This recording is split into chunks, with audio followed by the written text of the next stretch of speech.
Assalamualaikum warahmatullahi wabarakatuh. Halo, hai, selamat pagi, selamat siang, dan selamat malam untuk siswa-siswa semuanya. Apa kabar? Semoga semuanya sehat ya, amin. Senang sekali pada hari ini berjumpa kembali dengan saya, Coach Ica. Saya mengucapkan terima kasih karena Anda semua sudah menonton video pembelajaran terbaru saya, yaitu adalah video latihan soal-soal UTBK tahun 2022.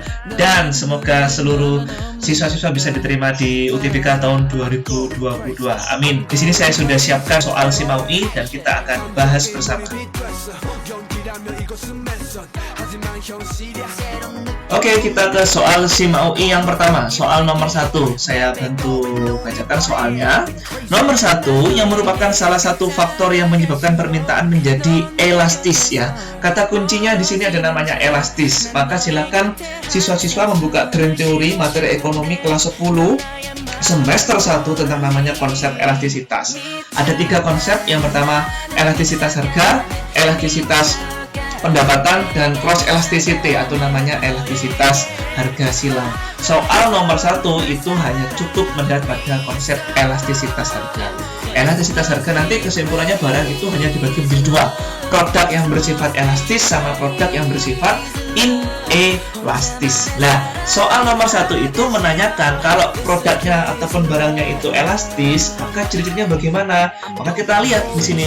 Barang elastis itu ketika perubahan jumlah kuantitasnya lebih besar daripada jumlah harganya. Kemudian bukan merupakan kebutuhan pokok, barangnya memiliki barang pengganti ataupun substitusi, jangka lama, kemudian barangnya tidak penting ataupun tahan lama. Kemudian kurvanya berbentuk landai. Kita akan cross check di opsi jawabannya. Kalau yang A, semakin sedikit jumlah barang substitusi. Salah ya, harusnya apa? Semakin banyak jumlah barang substitusi. Yang B, status barang tersebut adalah sebagai kebutuhan pokok. Tidak, status barangnya itu adalah bukan kebutuhan pokok. Kalau kebutuhan pokok maka dia inelastis. Kalau barangnya sedikit substitusi maka dia inelastis. Yang C, semakin pendek periode waktu. Tidak, itu sifatnya inelastis. Harusnya apa? Semakin panjang. Karena apa sini? Jangka lama dan tahan lama ya periode waktunya. Kemudian yang D, penting barang tersebut bagi konsumen. Tidak ya, barangnya itu bersifat tidak penting karena bukan kebutuhan pokok. Yang E, semakin banyak jumlah barang substitusi. Maka jawabannya adalah yang E ya. Yang E karena terkonfirmasi confirmnya itu adalah apa di sini? Semakin banyak barang memiliki jumlah pengganti ataupun substitusi. Oke.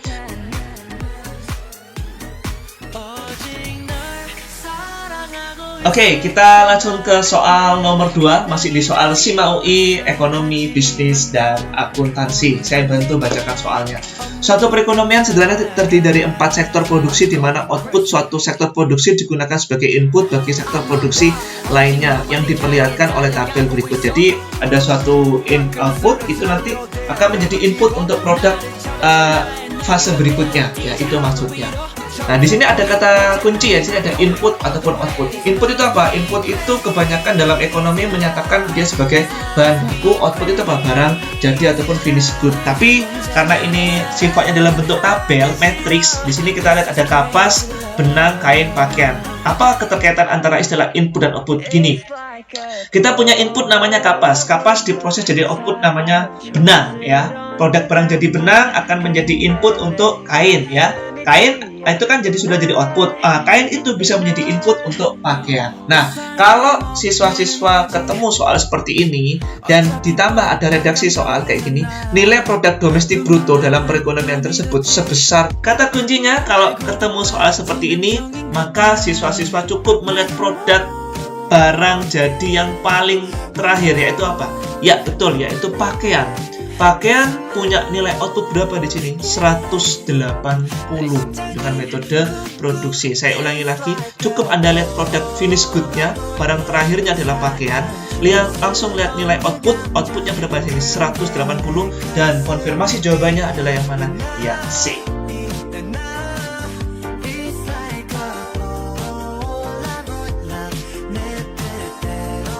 Oke, kita lanjut ke soal nomor 3, soal SIMAUI, ekonomi, bisnis, dan akuntansi di sini ya. Soal nomor 3, saya bantu bacakan. Pada tanggal 1 Juli 2012, Pak Abbas membuka usaha yang namanya Bengkel Sumi.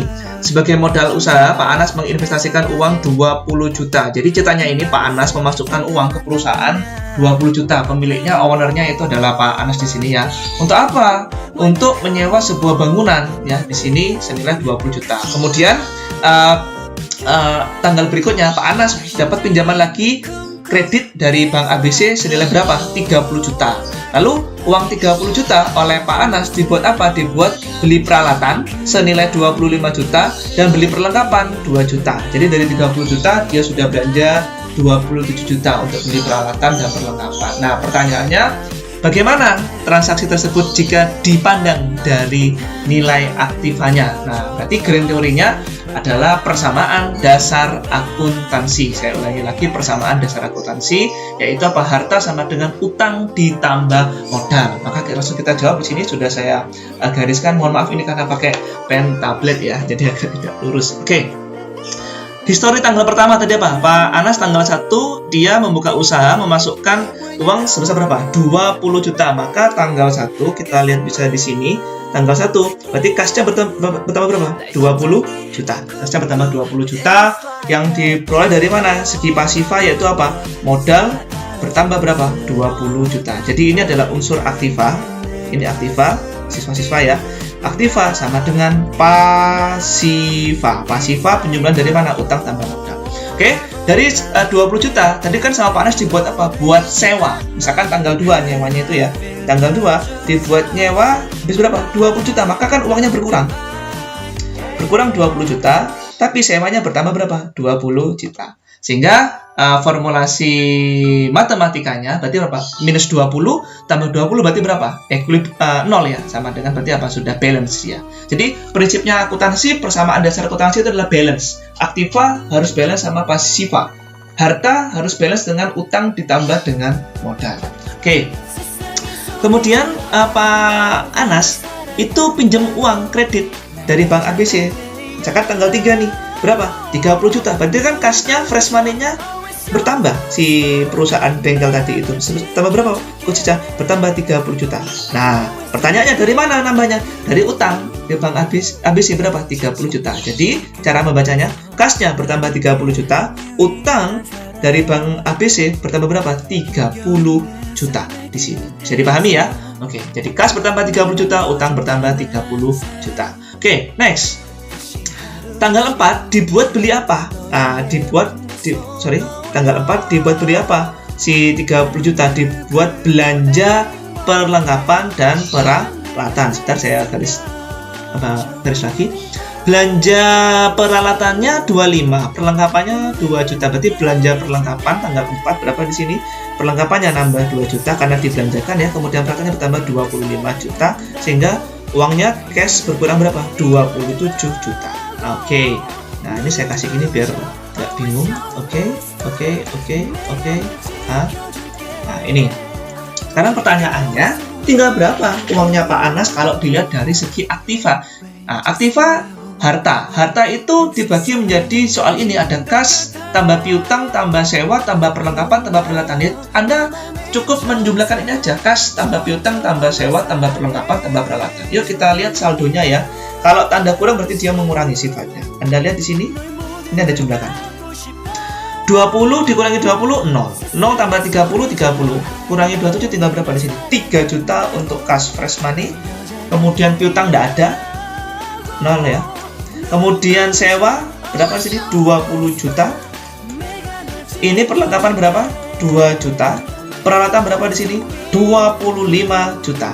Sehingga utangnya berapa? Utangnya di sini ada berapa? 30 juta. Modalnya berapa sini? 20 juta. Ingat, jumlahkan dulu utang tambah modal berapa di sini? 50 juta. Nah, sekarang kas 3 juta tambah 20 juta 23 tambah 2 25. 25 tambah 25 50 juta. Berarti balance. Maka khusus untuk hartanya berapa di sini? Hartanya berjumlah 50 juta. Nah, atau cara cepatnya cukup menjumlahkan pasifanya aja, utang tambah modal, pasti kan sama dengan nilai harta. Saya tadi hanya mengkonfirmasi aja apakah benar harta itu sama dengan utang tambah modal, dan ternyata terkonfirmasi benar, nilainya hartanya adalah 50 juta, jawabannya adalah yang E. Ini kurang nolnya 3 ya. Oke, jawabannya yang E, 50 juta.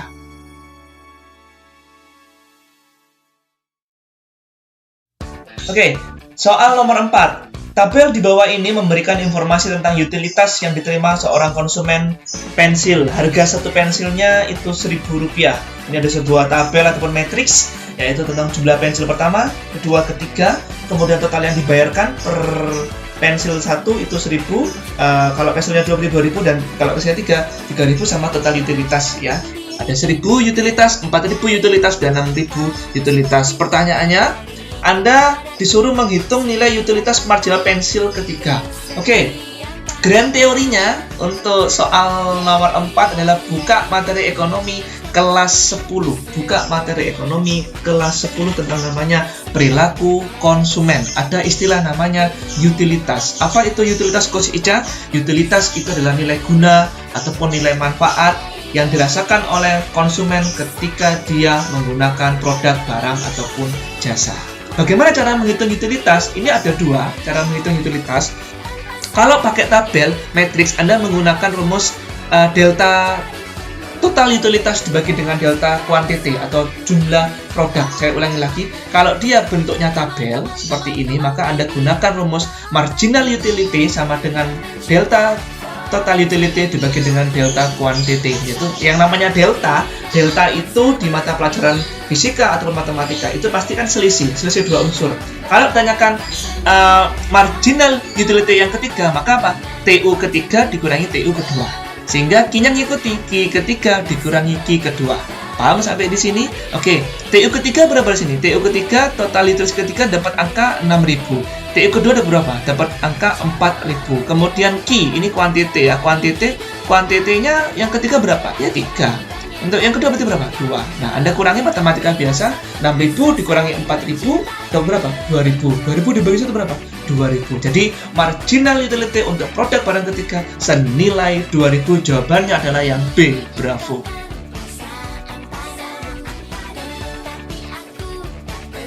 Oke, kita lanjut ke soal nomor 5. Soal SIMAUI ekonomi, bisnis, dan akuntansi di sini. Soal nomor 5 saya bantu bacakan di sini. Kebijakan uang longgar ataupun easy money policy dapat dilakukan dengan cara mana? Ada 5 opsi jawaban, sangat-sangat mudah sekali. Oke, soal nomor 5.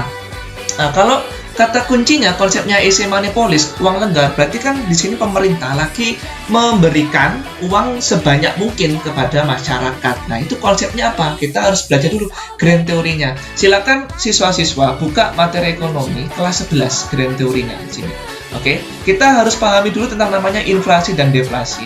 Apa itu inflasi? Prinsipnya begini, kalau inflasi itu uangnya lebih banyak daripada jumlah uang yang beredar, lebih banyak daripada jumlah produk ataupun jumlah barang, sehingga harga barangnya menjadi mahal, makin lama makin mahal. Ada kecenderungan peningkatan harga di situ.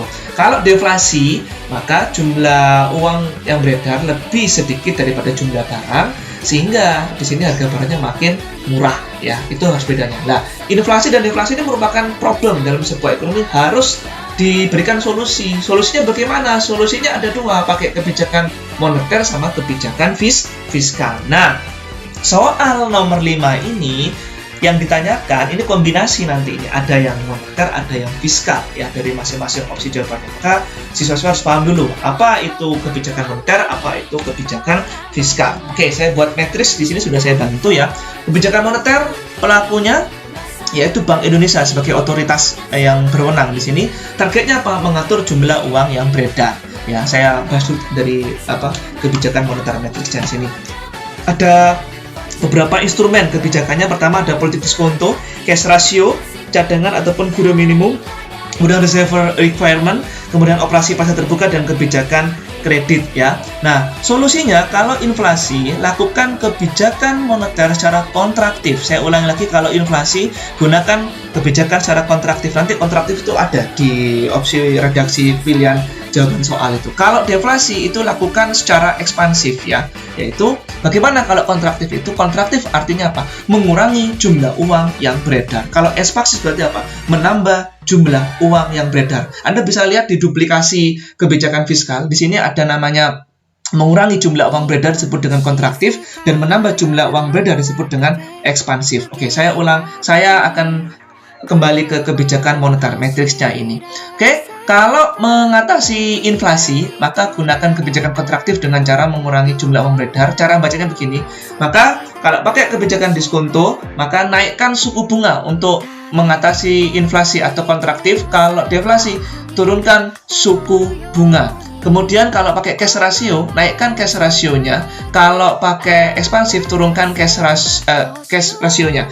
Kalau pakai operasi pasar terbuka, jualah surat-surat berharga, kata kuncinya. Kalau pakai deflasi, ekspansif, belilah surat-surat berharga. Kalau pakai kebijakan kredit, solusi inflasi, kontraktif, lakukan pembatasan kredit selektif. Kemudian kalau deflasi, ekspansif, lakukan kebijakan kredit yang efektif atau penambahan kredit. Nah, dari sini kalau pemerintah melonggarkan uang, berarti pemerintahnya itu lagi apa? Lagi menambah jumlah uang yang beredar. Jadi easy money policy itu sama dengan ekspansif karena pemerintah menambah jumlah uang beredar. Maka Bank Indonesia diskonto harus turunkan suku bunga, cash ratio turunkan, operasi pasar terbuka, beli, kebijakan kredit itu harus efektif. Kita lihat sini. Jual sertifikat Bank Indonesia tidak, harus siapa? Membeli. Menurunkan tingkat giro wajib minimum, jawabannya adalah yang B ya. Giro wajib minimum harus diturunkan. Paham sampai di sini? Oke. Ya. Kemudian ini mengurangi pajak penghasilan. Kita lihat ini awas hati-hati ya. Ada ekspansif pajak ini diturunkan. Sebentar kita simpan dulu. Kemudian menaikkan tingkat diskonto tidak ya, harusnya apa diturunkan. Jangan pilih jawaban D, jangan pilih jawaban A. Kemudian menambah pinjaman luar negeri ya, bukan jawabannya ya.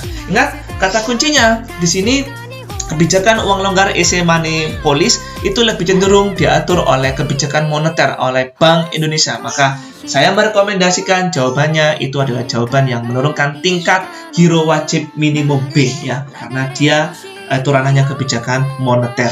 Nah, di sini ada kebijakan fiskal. Fiskal itu juga melakukan kontraktif dan ekspansif. Kalau fiskal instrumennya ada 3 cuma, yaitu APBN, pajak, dan subsidi. Kalau kontraktif mengatasi inflasi, APBN-nya posisi defisit.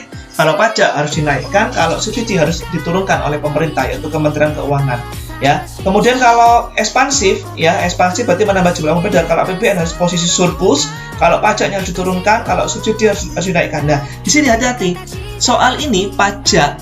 Ya, pajak penghasilan diturunkan loh. Kalau pajaknya diturunkan berarti kan juga masuk ini Coach Ica, kebijakan fiskal. Memang benar ya. Tetapi kalau ranahnya easy money policy itu ranahnya siapa?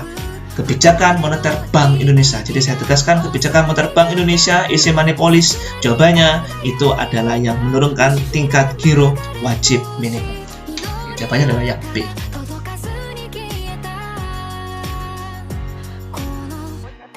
Oke, lanjut ke soal nomor 6. Soal SIMA UI Ekonomi Bisnis dan Akuntansi. Soal latihan untuk UTBK tahun 2022. Oke, soal nomor 6. Oh, ini soal paling mudah juga ini. Enak ini ya. Persamaan linear ini. Fungsi penawaran ada 5P sama dengan 220 min Q D. Dan fungsi permintaan 3P sama dengan QS plus 20. Dari kedua fungsi tersebut, berapakah harga dan kuantitas pada kondisi keseimbangan? Ingat, grand teori dari soal ini Anda buka materi ekonomi kelas 10 tentang namanya equilibrium, ada fungsi permintaan dan fungsi penawaran. Nanti kalau kita, ini sudah saya sajikan gambarnya. Kalau equilibrium, keseimbangan dalam ekonomi ada 3. Yang pertama, normal equilibrium, equilibrium setelah pajak dan equilibrium setelah subsidi di sini ya. Nah, Anda buka ini materinya, grand teorinya. Nah, kita cukup melihat yang ini, keseimbangan normal ya, equilibrium normal, yaitu di mana ada fungsi PS sama dengan PD persamaannya, atau Anda tinggal pilih mau yang QS ataupun mau yang QD ya. Saya ulangi lagi, Anda mau pilih yang PS sama dengan PD ataupun QS sama dengan QD ya. Cuma tinggal nanti memasukkan ruas kiri dan ruas kanan, menyamakan saja. Nah, kita lihat di sini. Nah, soal ini nanti tergantung mau ngalah kemana. Mau jadi P sama dengan atau mau jadi Q sama dengan ya. Kalau saran saya ini soalnya enak jadi Q sama dengan, karena di koefisien di depan Q semuanya adalah min 1 dan plus 1 di sini ya, daripada Anda harus mengubah menjadi P sama dengan. Tetapi namanya ini soal SIMA UI. Nah, jadi ini harus Anda teliti nih soalnya. Ini ada yang terbalik di soal ini ya. Lihat analisa Coach Ica. Fungsi penawaran. Penawaran itu dalam bahasa ekonomi bisnis namanya apa? Supply ya. Penawaran. Nah, ini penawaran itu dalam bahasa ekonomi bisnis namanya supply. Kalau dia permintaan, oke, permintaan namanya demand. Makanya ada istilah VOD, video on demand, video yang di request sesuai permintaan, ya VOD. Ya, kita lihat di sini fungsi penawaran, tetapi redaksi ada KID, salah ya. Kemudian ini min, ya minnya sudah betul, min KID, tapi redaksinya bukan fungsi penawaran, tapi apa nih? Fungsi permintaan. Kemudian ini fungsi permintaan. Fungsi permintaan kok depannya angka P ini kok plus 3 harusnya apa? Min 3. Jadi ini fungsi penawaran. Oke, jadi saya mohon izin untuk menulis kembali ya redaksi soalnya. Sini berarti apa? Coach Ica, berarti ini ada fungsi permintaan.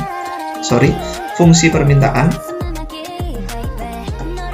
Fungsi permintaan ya. Di sini berarti apa? 5P sama dengan 20 min KID. Bisa dipahami? Oke. Kalau kita langsung ubah ya, jadi Q sama dengan, maka min KID kita pindah ke sini, jadi apa di sini?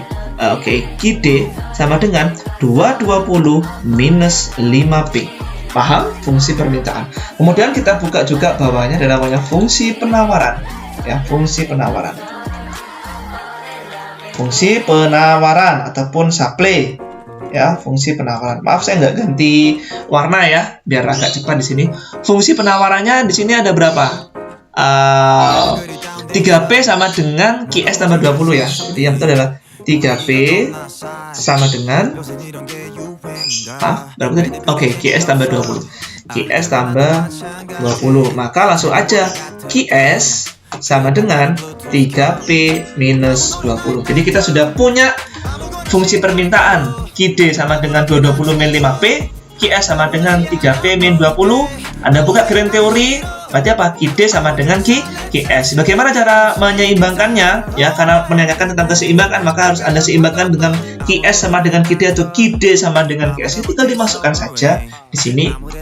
Ya, jadi keseimbangan normalnya, keseimbangan normal ataupun normal equilibriumnya sama apa? QD sama dengan QS. QD-nya ketemu berapa tadi? 220 min 5P, QS-nya berapa? 3P kurangi 20. Ini hanya matematika biasa ya di sini ya. Berarti berapa nih? 220. Mana ini? Bukan berapa? 220 tambah 20 sama dengan 3P ditambah 5P. Berarti berapa nih? 240 sama dengan 8P. Maka P ketemu berapa di sini? 30. Nah, P-nya ini adalah price. Tapi harus Anda tambahin namanya price equilibrium ya, price equilibrium, PE. PE-nya 30. Ingat, koordinat Kartesius dalam matematika itu adalah X, Y. Ya, X, Y. X-nya itu sebagai QE, Y-nya sebagai price equilibrium. Sehingga di sini sudah ada angka berapa sini? 30. Tinggal kita mencari QE-nya. Bagaimana mencari QE-nya? Cukup mudah sekali mencari QE. Anda tinggal memasukkan angka 30. Anda masukkan ke fungsi QS. Ataupun ke fungsi QD. Ini. Anda tinggal masukkan ke sini. Hasilnya pasti sama. Ya, hasilnya pasti sama. Anda bisa cek di sini. Saya coba masukkan ke fungsi QS saja. Ya, kita masukkan fungsi QS, kita coba di sini berarti berapa?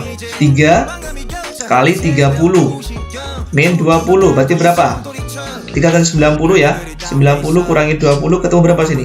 70. Kalau masukkan fungsi QD berarti berapa sini? 220 dikurangi 5P. Berarti berapa sini? 220 dikurangi 5 kali berapa sih? 30.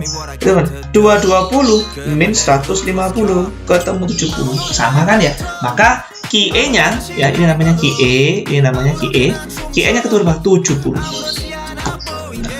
Jadi 70,30. Jawabannya mana di sini? Jadi PE 30, QE 70. Jawabannya ada di mana? Di opsi E. Jawabannya adalah yang E. Nah, sekarang kita berarti AKM. AKM berpikir AKM begini. Jangan berhenti pada kayak gini aja. Anda harus paham bahwa ekonomi bisnis itu kan kalau bicaranya apa? Ada uang, ada barang. Ada harga, ada barang. Kita tahu bahwa 30 itu adalah price equilibrium. 70 itu adalah QE. Maka kalau kita iseng-iseng menghitung berapakah omset dari produsen, total revenue itu nama lain dari omset. Omsetnya produsen gampang, tinggal apa? price equilibrium kalikan quantity equilibrium. Ini berpikir AKN ya, jadi agak dikembangkan berpikir biar kuat nanti logikanya. Berarti berapa nih? 30 Anda kalikan berapa? 70 berarti berapa? 2100. Ya. Jawabannya, tapi di soal ini nggak meminta jawaban 2100. Di soal ini hanya meminta jawaban PE-nya 30, QE-nya 70 ada di jawaban yang E tadi.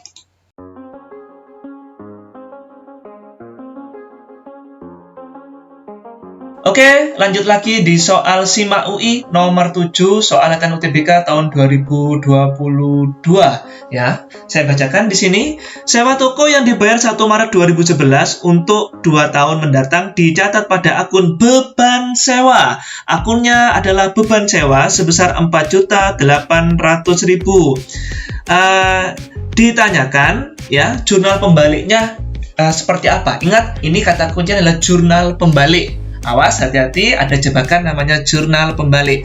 Oke, grand teorinya silakan siswa-siswa membuka materi akuntansi kelas 11 jurnal penyesuaian kasus beban sewa dibayar di muka atau namanya persekot sewa. Nah, di sini ada kata kuncinya. Kalau di soal itu dicatat sebagai harta, yaitu kata kuncinya sewa dibayar di muka pada neraca saldo, maka jurnal penyesuaiannya formatnya adalah demikian. Beban sewa bertambah di sebelah debit, sewa dibayar di muka bertambah di sebelah kredit. Nah, kalau ditanyakan jurnal pembalik, ya tinggal dibalik saja. Berarti nanti beban sewa sebelah kredit, sewa dibayar di muka. Di sebelah debit, nilai nominalnya sama seperti jurnal penyesuaiannya. Sedangkan kalau pakai pendekatan beban, yaitu di soal itu dicatat sebagai beban sewa. Kebetulan di soal ini adalah pakai pendekatan beban, maka menggunakan pendekatan beban. Maka membuat jurnal penyesuaiannya adalah sewa dibayar di muka bertambah di sebelah debit, beban sewa bertambah di sebelah kredit. Sehingga untuk jurnal pembaliknya adalah beban sewa di sebelah debit, sewa dibayar di muka di sebelah kredit. Sehingga soal ini kesimpulannya menggunakan pendekatan beban. Oke, kita buat dulu kalimat jurnal penyesuaiannya kalau pakai pendekatan beban, karena di soal itu dicatat sebagai beban sewa, maka jurnal penyesuaiannya sewa dibayar di muka bertambah di sebelah debit, beban sewa bertambah di sebelah kredit. Saya tuliskan di sini ya. Jadi ini adalah sewa dibayar di muka ya, sewa dibayar di muka bertambah di sebelah debit, kreditnya adalah beban sewa bertambah di sebelah kredit. Berapakah nilainya? Nilainya adalah nilai yang belum dijalani. Nilai yang belum dijalani. Dari mana cara mengetahui mana yang sudah dijalani atau mana yang belum dijalani? Kita lihat kata kuncinya. Dia membayarnya tanggal 1 Maret 2011 untuk waktu 2 tahun. Ya. Ingat, periode jurnal penyesuaian itu ditutup pada akhir periode akuntansi tanggal 31 Desember. Tadi kan kontraknya dia itu adalah 2 tahun ya. Jadi kontraknya dia adalah 2 tahun. Nah, 2 tahun itu setara dengan 24 bulan. 24 bulan. Kemudian dia tadi transaksi tanggal berapa? 1 Maret. 1 Maret dia bayar. 1 Maret tahun 2011 dia bayar. Maka nanti periodenya ada yang sudah dijalani sama ada yang belum dijalani. Maka yang sudah dijalani saya taruh sini, maka periode yang sudah dijalani atau sudah jatuh tempo berapa? Berarti kita tinggal hitung aja. Berarti mulai bulan Maret ya, Maret 2011, Maret 2011 sampai Desember 2011. Ada berapa? Maret sampai Desember 2011 ini kita lihat ya. Jadi Maret, April, Mei, Juni, Juli, Agustus, September, Oktober, November, Desember, ada 10 bulan. Maka yang sudah dijalani adalah 10 bulan ya. Ini dari sini. 10 bulan. Nah, jadi kan kontraknya 24 bulan nih, 24 bulan. Kita hubungkan ya. 24 bulan totalnya. Yang sudah dijalani adalah berapa sini? 10 bulan. Maka yang belum berapa? Ya tinggal Anda kurangi. Berarti 24 dikurangi 10 bulan ya. Kita kurangi dulu. Ya, kita kurangi dulu. Berarti yang belum dijalani ya. Nah, saya gantiin aja. Nah, berarti yang belum dijalani ya. Yang belum dijalani Senilai berapa berarti? 24 bulan ya. Anda kurangi 10 bulan. Tinggal berapa berarti? 14, sorry. Tinggal berapa? 14 bulan. 14 bulan. Jadi, oke, ya. Ini.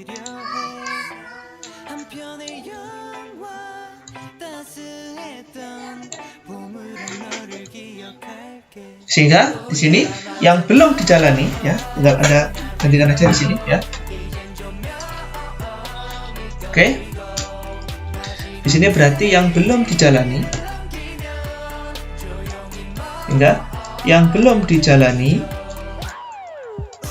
senilai berapa? Senilai 24 bulan Anda kurangi dengan 10 bulan. Sehingga ada angka di sini 14 bulan. Nah, 14 bulan itu berapa sih rupiahnya? Tinggal kita mainkan pecahan aja. Berarti ya akuntansinya adalah 14 bulan ya. Tadi per berapa? Per 24 bulan ya, per 24 bulan. Kalikan kontraknya berapa tadi? Nilai yang dia bayarkan di soal ini sebentar, 4.800.000 ya, dikalikan 4.800.000. 48 bagi 24 dapat 2, 24 bagi 24 dapat 1, berarti 200.000 ya. 200.000 dikalikan 14 berarti dapatnya adalah 2.800.000. Sehingga kesimpulannya untuk jurnal penyesuaian sewa dibayar di muka, debitnya itu 2.800.000. Kreditnya berapa tadi? 2.800.000. Ingat, ini masih di tahap jurnal penyesuaian. Nah, yang ditanyakan jurnal pembalik, ya tinggal Anda balik saja. Berarti bagaimana? Beban sewa bertambah di sebelah debit 2.800.000, sewa dibayar di muka bertambah di sebelah kredit 2.800.000. Sehingga saya sekali lagi di sini ya, coba saya ganti warna hitam sehingga jurnal pembaliknya ya, saya buat sini ya. Ini tadi angkanya berapa tadi ini? 2.800.000, kita tulis dulu biar cepat. Oh, sorry. Oke. Ini apa? 2.800.000. Nah, redaksinya tinggal kita copy paste dengan cara membalik ya. Berarti debitnya sekarang apa? Beban sewa dan sewa dibayar di muka. Jadi ini adalah beban sewa dan sewa dibayar di muka. Ya, Coach Ica tanggal berapa ini Coach? Tanggal 31 Desember. Judulnya apa? Jurnal pembalik. Oke, jurnal pembalik. Oke, beban sewa. Oke, kita lihat, kita copy aja soalnya. Ya, ini saya copy. Oke, jawabannya yang mana kira-kira?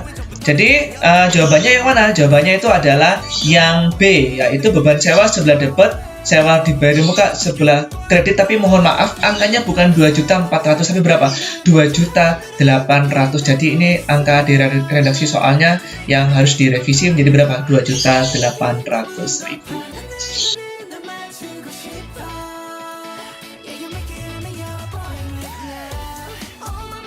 Oke, kita lanjutkan kembali di soal SIMAK UI tentang ekonomi, bisnis, dan akuntansi, soal latihan UTBK tahun 2022 di soal nomor 9. Saya bantu untuk membacakan soalnya ya, untuk soal nomor 9, soal SIMAK UI. Suatu perusahaan mempekerjakan 50 karyawan dengan upah Rp40.000 per hari per orang. Karyawan bekerja selama 6 hari seminggu dan upah dibayarkan setiap hari Sabtu. Pembayaran terakhir dilakukan tanggal 29 Desember 2012. Berarti tanggal 29 Desember itu adalah hari Sabtu. Dengan demikian, Anda disuruh untuk mencatat dalam jurnal penyesuaiannya. Bagaimana caranya? Baik, ada grand teori yang harus Anda ingat lagi di materi akuntansi kelas 11 tentang jurnal penyesuaian untuk perusahaan jasa.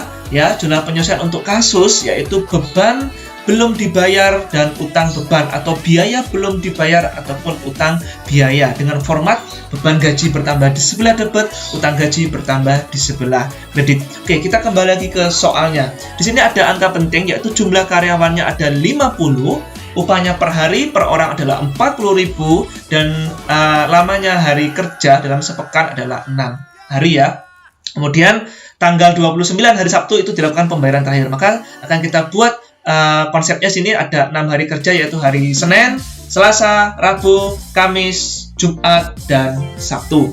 Ya, dan di mana tanggal 29 Desember itu dilakukan pembayaran THR, yaitu pada hari Sabtu. Sehingga tanggal 30 Desember itu kan hari Minggu, berarti libur, tidak ada pekerjaan. Tanggal 31 Desember itu kembali lagi ke hari Senin, maka ada pekerjaan dan dia itu utang 1 hari. Ya, karena ini kan tanggal tutup buku ya. Jadi utangnya cuma 1 hari, itu apa? Tanggal 31 Desember, hari Senin. Sehingga nilainya berapa nominalnya? Nominalnya adalah karena cuma 1 hari utangnya dikalikan 50 karyawan dikalikan 40.000, maka totalnya adalah 2 juta rupiah. Dengan demikian jumlah penyesuaiannya adalah beban gaji bertambah di sebelah debit 2 juta, utang gaji bertambah di sebelah kredit 2 juta. Atau kalau Anda mau membuat dalam bahasa Inggrisnya, maka salary expense dia increasing 2 juta ya on debit, kemudian salary payable increasing 2 juta di on credit ya. Jadi saya ulangi lagi, beban gaji bertambah di sebelah debit 2 juta, utang gaji bertambah di sebelah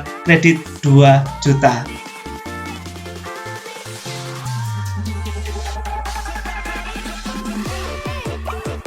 Oke, lanjut lagi di soal SIMA UI, soal nomor 10, Ekonomi Bisnis Manajemen, soal latihan UTBK tahun 2022.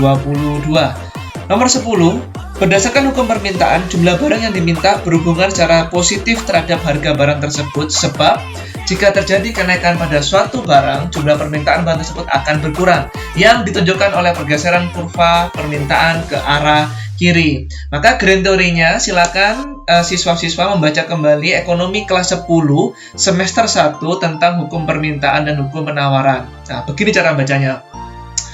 Hukum permintaan dan hukum penawaran. Permintaan itu bahasa ekonominya adalah demand, sedangkan penawaran itu adalah supply ya. Hukum permintaan pada posisi ceteris paribus adalah ketika harganya makin mahal, jumlah permintaan itu makin sedikit. Ketika harganya makin murah, jumlah permintaannya itu makin banyak, sehingga terjadi namanya pergerakan kurva permintaan atau namanya moving along of demand curve. Seperti ini gambarnya ya. Moving along of demand curve, kurvanya turun dari kiri atas ke kanan bawah. Sedangkan pada hukum penawaran ataupun supply, kalau harganya makin mahal, jumlah permintaan itu makin banyak. Kalau harganya makin murah, jumlah permintaan itu makin sedikit, sehingga terjadi namanya moving along of supply curve atau namanya pergerakan kurva penawaran, sehingga kurva penawarannya naik dari kiri bawah ke kanan atas. Ini kalau posisinya ceteris paribus hukum permintaan, ceteris paribus hukum penawaran. Nah, di pernyataan yang atas, berdasarkan hukum permintaan, jumlah barang yang diminta berhubungan secara positif. Kita lihat gradiennya. Nah, gradiennya untuk hukum permintaan ceteris paribus itu negatif ya, bukan positif ya. Sehingga pernyataan ini bernilai salah karena harusnya itu adalah negatif ya. Kemudian, jika terjadi kenaikan pada harga suatu barang, jumlah permintaan, maka barang tersebut akan berkurang jumlahnya. Kalau harganya naik, jumlah barangnya akan berkurang.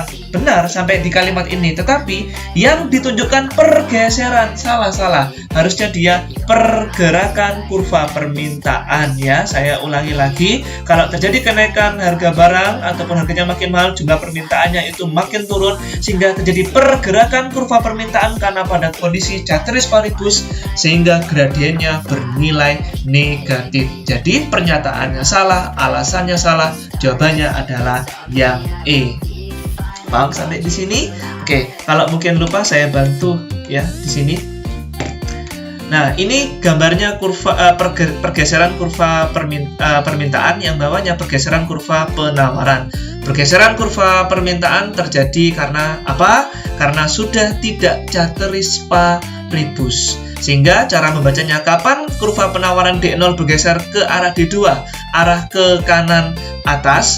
Jika ini ya, kenaikan pendapatan, harga barang substitusi juga naik, ekspektasi makin bagus, jumlah penduduk makin banyak, selera meningkat, dan penurunan harga barang komplementer yang menyebabkan kurva permintaan bergeser dari D0 ke D2, arahnya ke kanan atas, yang mengakibatkan demand pull inflation.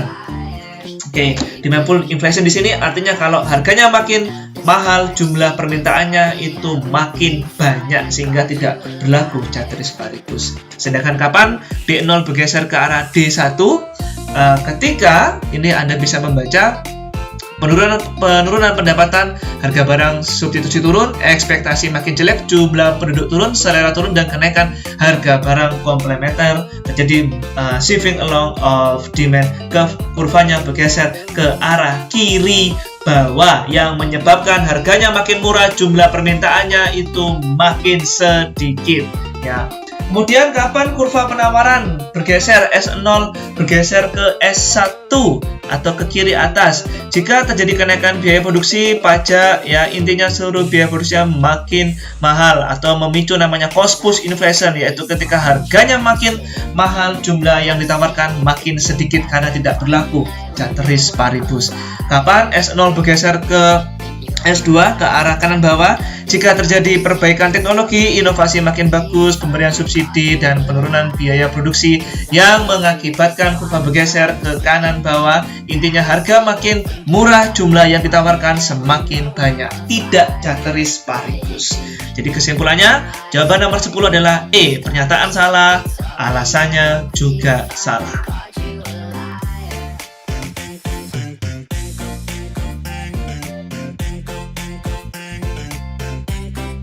Lanjut di soal nomor 11, soal SIMA UI Ekonomi Bisnis Akuntansi, soal untuk latihan UTBK 2022.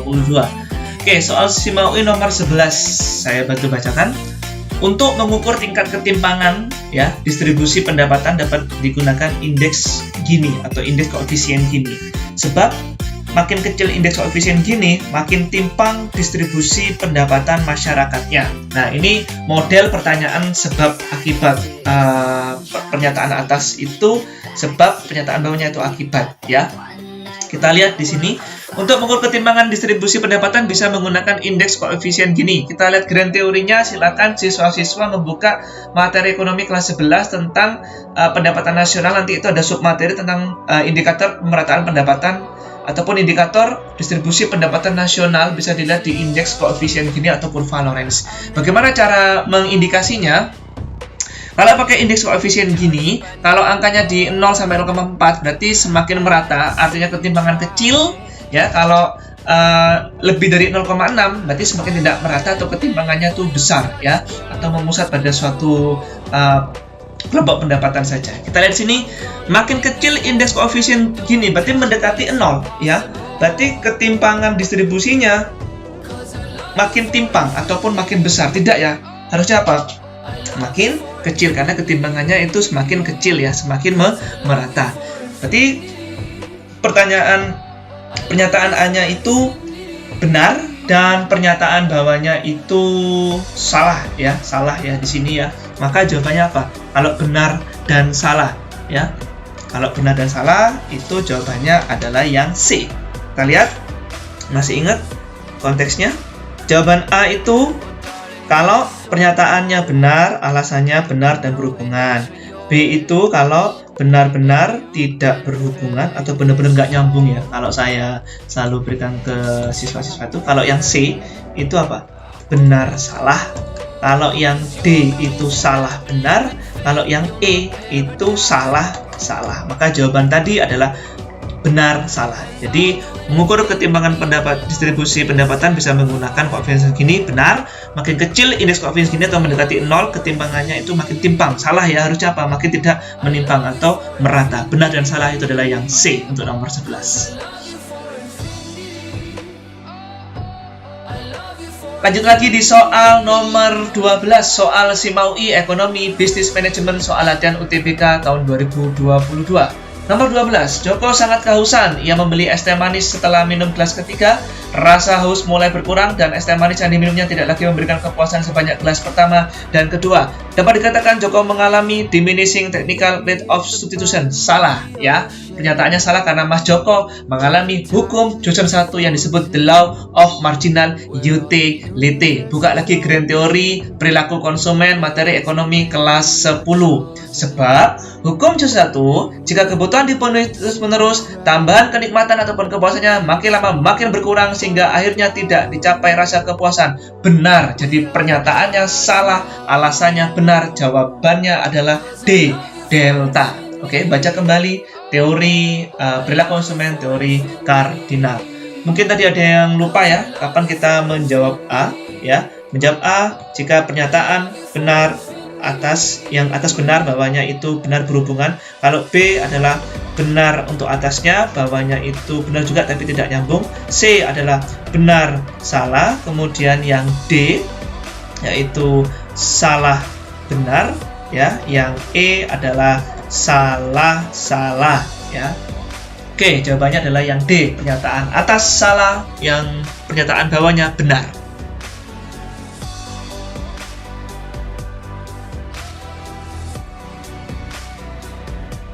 Oke, lanjut lagi soal SIMA UI Ekonomi Bisnis Manajemen soal latihan UTBK tahun 2022 ya, nomor 13. Pada saat kurva AC minimum apa yang terjadi? Ingat ini ada pernyataan poin 1, 2, 3, 4 ya. Sebelumnya Anda buka ya Grand Theory materi ekonomi kelas 10 tentang namanya fungsi biaya produksi, ada namanya AC, ada AFC, ada namanya AVC. Di sini AC itu adalah biaya rata-rata atau average cost, TC itu total cost, MC itu marginal cost. Ini konsep dasarnya ya, bahwa total cost itu merupakan hasil penjumlahan dari biaya tetap fixed cost tambah dengan biaya variabel cost. Kemudian AC, cara mencarinya tinggal apa? TC dibagi dengan jumlah produk. Nah, TC tadi kan terbentuk dari apa? Penjumlahan biaya tetap tambah biaya variabel.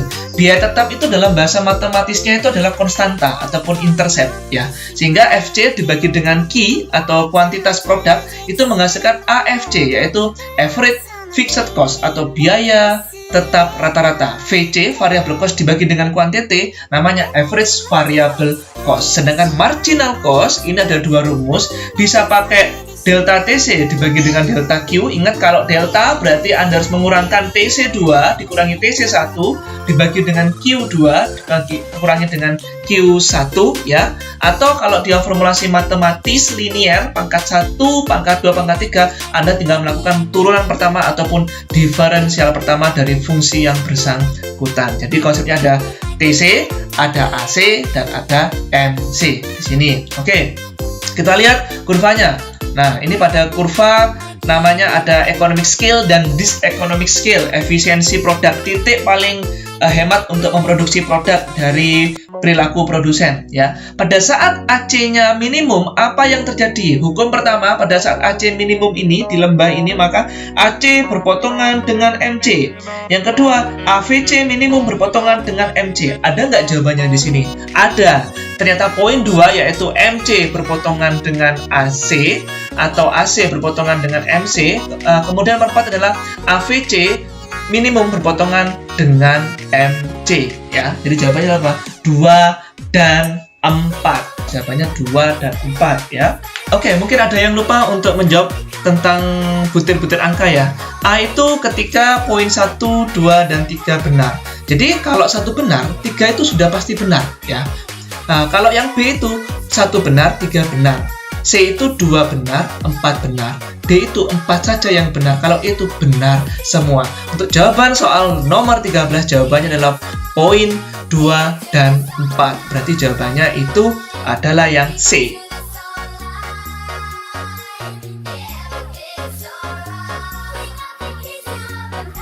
Oke, lanjut lagi di soal SIMA UI, soal ekonomi bisnis manajemen, soal latihan UTBK tahun 2022 di nomor 14. Kondisi laba maksimum tercapai jika memenuhi syarat yang mana di sini?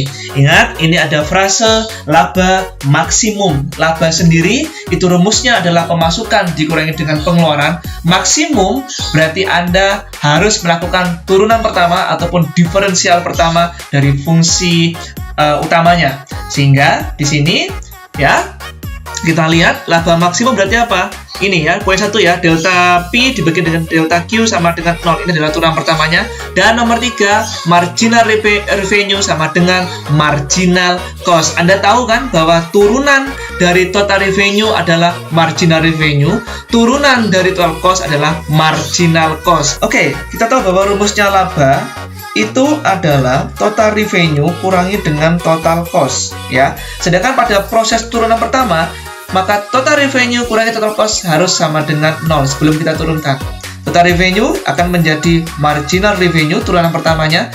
Total cost akan menjadi marginal cost. Kita sama-sama minuskan menjadi 0, sehingga marginal revenue sama dengan marginal cost. MR sama dengan MC. MR sama dengan MC ada di poin 3. Poin 1, delta P dibagi dengan delta quantity sama dengan 0, karena turunan pertamanya. Jadi jawabannya 1 dan 3, yaitu opsinya adalah yang B.